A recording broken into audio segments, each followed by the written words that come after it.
Bismillah, alhamdulillahi wassalatu wassalamu ala rasulillah wa ala alihi wa ashabihi wa man tamassaka bisunnatihi ila yaumiddin. Uhayyikum bitahiyyatil Islam wa tahiyyati ahlil jannah ala wa hiya assalamu alaikum wa rahmatullahi wa barakatuh. Mga minamahal kapatid, magulang sa pananampalatayang Islam, wala tayong ibang hinahangad at ninanais mula kay Allah subhanahu wa ta'ala ang papasukin tayo sa kanyang hardin, paraiso ng Allah subhanahu wa ta'ala, at mailigtas tayo mula sa naglalagablab na apoy ng impyerno. Mga kapatid sa pananampalatayang Islam, insha'Allah biidnillah, talakayin natin ang mga gawaing pagsamba, mga gawaing ibada na ipagbabawal sa atin or sa taong gumagawa ang impyerno. Ano ba ang mga gawaing mga pagsamba na ipagbabawal sa kanya ang impyerno ng Allah subhanahu wa ta'ala? Pero bago ang lahat, dapat muna nating malaman kung ano ba ang pinakadakilang rason ng pagpasok ng isang alipin ng Allah sa paraiso ng Allah subhanahu wa ta'ala. Dapat nating malaman na ang pinaka-origin or pinakauna na dapat panghawakan ni Muslim upang makamit niya ang paraiso ng Allah subhanahu wa ta'ala ay ang sundin niya ang Allah subhanahu wa ta'ala at sundin niya ang mahal na propeta sallallahu alaihi wasallam.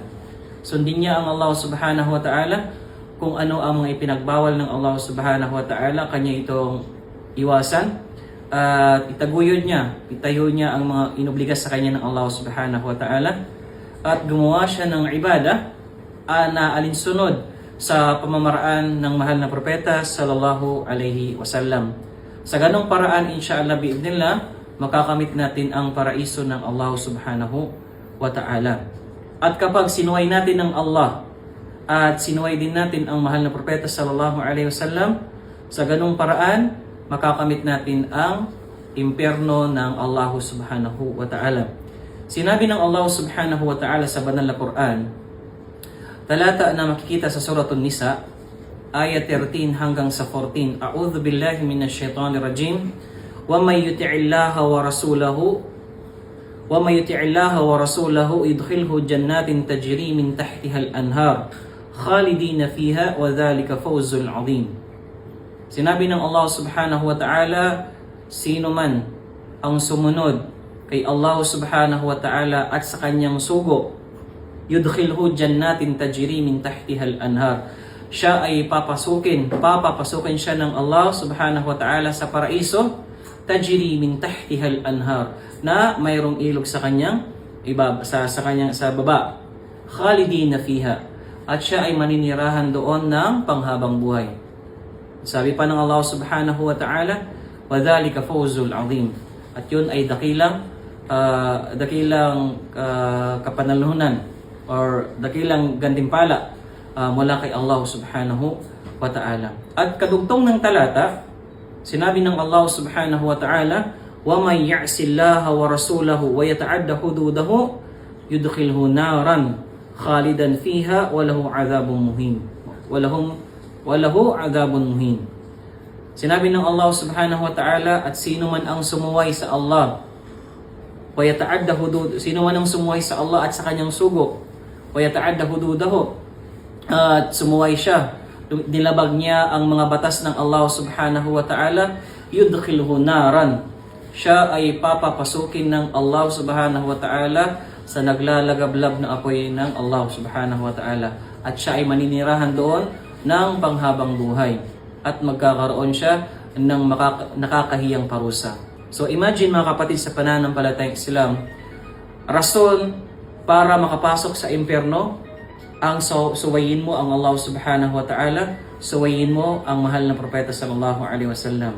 Subalit, kapag sinunod mo ang Allah, ginawa mo ang mga obligasyon, at gumawa ka ng ibada alinsunod sa pamamaraan ng mahal na propeta sallallahu alaihi wasallam, ikaw ay makakapasok sa paraiso ng Allah subhanahu wa ta'ala. Sa hadith naman na inulat ni Imam Bukhari rahimahullah, sinabi ng mahal na propeta sallallahu alaihi wasallam, kullu ummati yadkhuluna al-jannah illa man aba.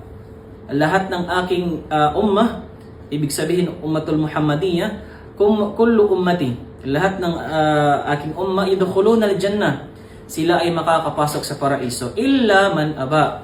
Maliban na lamang sa sino ang hindi gusto. Maliban na lamang sa ayaw pumasok sa paraiso. So nagtanong ang mga sahaba ridwanullahi alaihim, qalu wa may ya'ba ya Rasulullah. Usugo ng Allah, sino yung mga tao na hindi nila gusto pumasok sa paraiso? Qal, sabi ng Rasulullah sallallahu alaihi wasallam, man ata'ani dakhala al-jannah. Sino man ang sumunod sa akin, sumunod sa sunna ko, sumunod sa aking pamamaraan, dakhala al-jannah, siya ay makakapasok sa paraiso. Wa man asani fakad aba. At sino man ang sumuway sa akin, ibig sabihin hindi sumunod sa pamamaraan ko, hindi sumunod sa sunna ko, sabi ng Rasulullah, fakad aba, katotohanan, yung tao na yun, yung ayaw pumasok sa paraiso.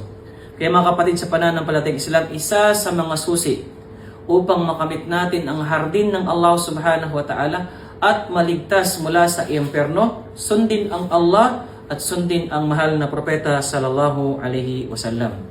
Ngayon mga kapatid, sa pananampalatayang Islam, talakayin natin yung mga gawaing pagsamba na ipagbabawal sa kanya or sa atin ang impyerno.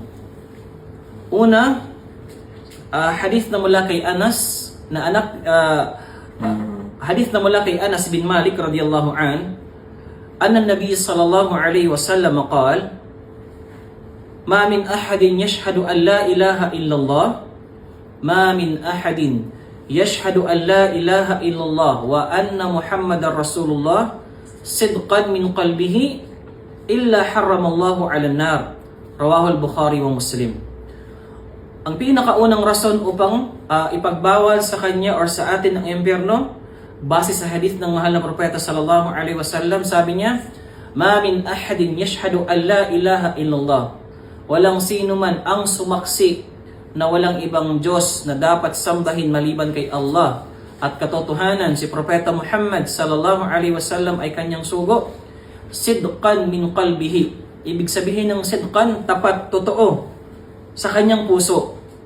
Anong ibabalik sa kanya ng Allah? Illa harramallahu 'alan nar. Maliban na lamang na ibagbawal sa kanya ng Allah ang impyerno. Subhanallah. Kapag ikaw Muslim, nasa puso mo na walang ibang Diyos na dapat sambahin maliban sa Allah at katotohanan si propeta Muhammad sallallahu alaihi wasallam ay kanyang sugo na totoo. Totoo, hindi mo lang sinasabi, bagkos pinapaniwalaan ito ng puso mo. Tapat at sincero. Insyaallah biidnillah, ipagbabawal sa iyo ng Allah subhanahu wa ta'ala ang kanyang impyerno. Naway papasokin tayo ng Allah subhanahu wa ta'ala sa kanyang paraiso. Allahumma amin. Pangalawang rason, mga kapatid sa pananampalatayang Islam, dhikrullahi wa tawhiduhu indal maut. Tamam? Dhikrullahi wa tawhiduhu indal maut. Ito yung pag-alala or pagbanggit ng pangalan ng Allah, tawhid, sa taong nagsasakratal maut, sa taong nag-aagaw buhay. Pero bago ang lahat, dapat nating malaman, mga kapatid sa pananampalatayang Islam, kapag may relatives tayo, kamag-anak na nag-aagaw buhay, kailangan iwasan muna natin yung mga talakayan, mga usaping makamundong bagay. Ala sabilil mithal, yung tatay mo nag-aagaw buhay, then lalapitan mo doon, tatay, kapag namatay ka, sa akin na yung inmax mo, sa akin na yung mamahalin mong motor, yung sasakyan mo. Paano siya makakasabi ng la ilaha illallah? Paano tatatak sa puso niya ang la ilaha illallah na abala siya sa pag-iisip kung kanina niya ibibigay ang kayamanan niya, ala sabilil mithal. So, payo ng Islam, lalo na ang mahal na propeta sallallahu alaihi wasallam, kapag may kakilala, relatives tayo or kamag-anak na nag-aagaw buhay, kailangan nating bulungan ng la ilaha illallah. Tama? Malinaw ang sinabi ng mahal na propeta sallallahu alaihi wasallam, hadith na mula kay Abi Sa'id Al-Khudri radiyallahu an, at ito'y inulat ni Imam Muslim rahimahullah. Qala an-nasihul amin sallallahu alaihi wasallam, laqinu mautakum la ilaha illallah. Bulungan ninyo, sabihan ninyo ang taong nagsasakratal maut ng la ilaha illallah.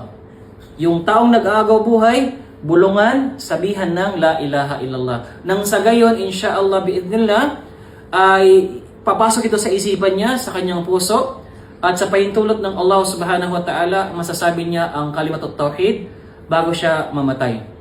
At kapag nangyari yun, insha'Allah biidnillah, siya ay makakapasok sa paraiso.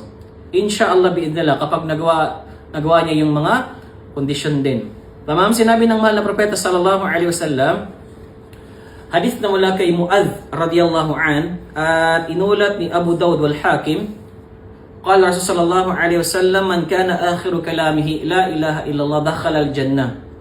Sino man ang pinakahuling nabanggit niya bago siya mamatay, la ilaha illallah dakhala al-jannah, siya ay makakapasok sa paraiso ng Allah subhanahu wa ta'ala. Allahu Akbar. So, pagsikapan natin mga kapatid sa pananampalatayang Islam, na bago natin lisanin ang mundong ito, bago pa humiwalay ang kaluluwa natin sa ating katawan, pagsikapan natin na isapuso ang la ilaha illallah, at pagsikapan natin na isabuhay, nang sa gayon insha'Allah bidnillah, masasabi natin ang kalimat at tauhid bago tayo mamatay at iwan ang mundong ito.